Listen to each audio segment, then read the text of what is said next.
Good morning, boys and girls. Okay, in last class we had learned how to subtract integers.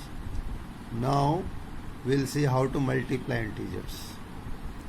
Okay, so we are on question 3 of exercise 3C. So look here, we have to multiply 8 upon 11 by 6 upon 5. Now first write in this form, okay, numerators together and denominators together. Now if there are any common factors between numerators and denominators, you can divide by them. Otherwise you just multiply numerators together.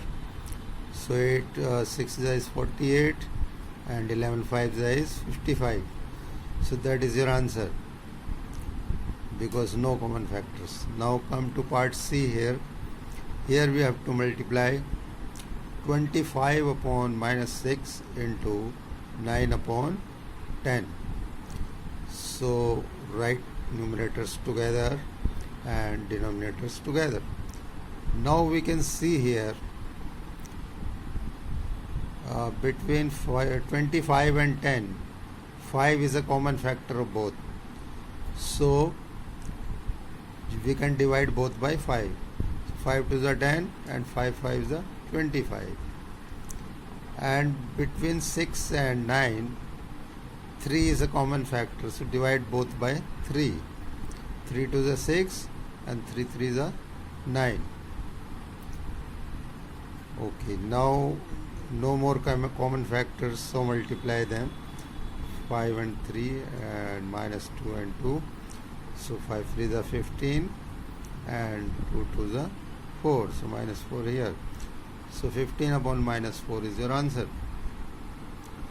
Okay, coming to E, minus 12 upon 5 multiplied by 25 upon minus 6. Again we have written numerators together, denominators together. Now between 25 and 5, 5 is a common factor, divide by 5. 5 1 is 5, 5 is 25. And between 6 and 12, either you divide both by 6 or smaller number also you can take.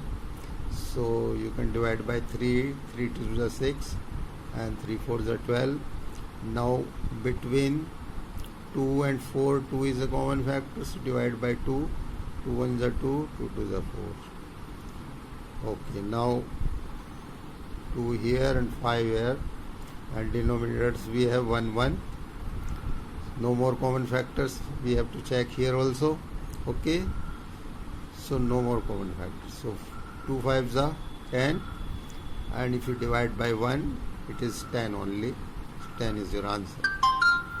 So now you can do the remaining parts, that is B, D and F yourself, and complete question 1.